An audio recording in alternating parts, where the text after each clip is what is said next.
Pembacaan teks Pancasila.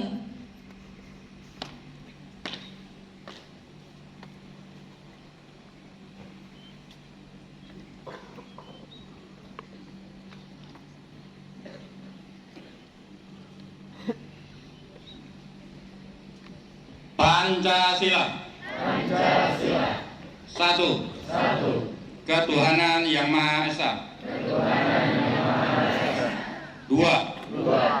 Kemanusiaan yang adil dan beradab. 3. Persatuan Indonesia. 4. Kerakyatan yang dipimpin oleh hikmat kebijaksanaan dalam permusyawaratan perwakilan.